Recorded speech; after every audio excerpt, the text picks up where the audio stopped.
जालन्याच्या जाफराबादमध्ये स्वराज्य संघटना आणि प्रहार जनशक्तीच्या संयुक्त विद्यमाने शिक्षण विभागाच्या विरोधात अर्धनग्न आंदोलन करण्यात आले।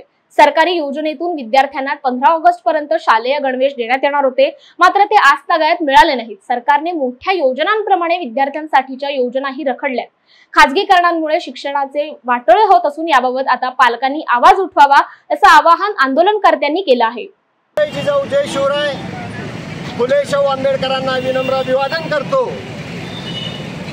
आपण 78वा स्वातंत्र्य दिन साजरा करत असताना ही खूप मोठी शोकांतिकेची बाब आहे की आपण 78वा स्वातंत्र्य दिन साजरा करत असताना माझे विद्यार्थी मित्र जे जिल्हा परिषद शाळेमध्ये शिक्षण घेत आहेत त्यांना बिना गणवेशाचा हा स्वातंत्र्य दिन साजरा करावा लागला।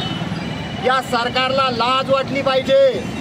आपण हर घर तिरंगा म्हणून स्वातंत्र्य दिन 3 दिवसाचा साजरा केला। पण दादांनो, तुमच्या त्या निर्णयाचं स्वागतच आहे, पण तुम्ही या विद्यार्थ्यांना शाळा उघडून कितीतरी महिने झाले तरी त्यांना तुम्ही गणवेश पुरवू शकले नाही। ही खूप मोठी शोकांतिकेची बाब आहे। या कुंभकर्णी झोपलेल्या सरकारला, या गेंड्याच्या कातडीच्या सरकारला जाग यावी म्हणून आम्ही जाफराबाद शहरामध्ये अर्धनग्न भीक मागू आंदोलन केलेलं आहे।